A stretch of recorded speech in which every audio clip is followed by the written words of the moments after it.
Julian Barnes's latest novel, The Only Story, centers on the long affair between the narrator, Paul, and Susan MacLeod, which begins when Paul is 19 and Susan is 48, married, with 2 daughters close to Paul's age.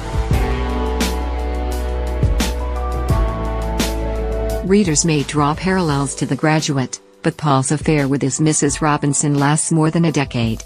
Paul and Susan's story moves beyond the initial scandal at their local tennis club to Paul's attempts to cope with Susan's serious alcoholism, until the inevitable end. The Only Story is not just a love story. It is presented as the elderly Paul's disconsolate reflections on his life and his relationship with Susan. Unfortunately, Paul's re-examination is ultimately disappointing. The 19-year-old Paul had everything figured out: truth and love, that was my credo. I love her, and I see the truth.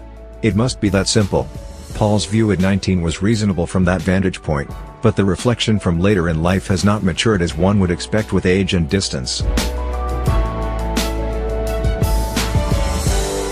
As Paul unravels details from his memories, his relationship with Susan is not the event that most influenced his life.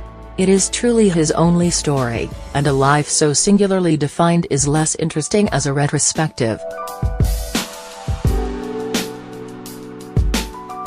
Barnes's prose is superb, and the shifting of the narrator's voice from first to second to third person punctuates Paul's changing feelings with the proximity to the affair.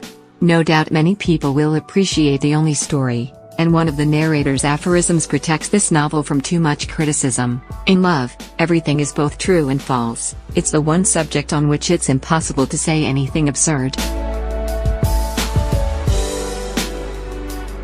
Further critique is warranted, but critiques are, apparently, like love stories, everybody has one and some of them sting.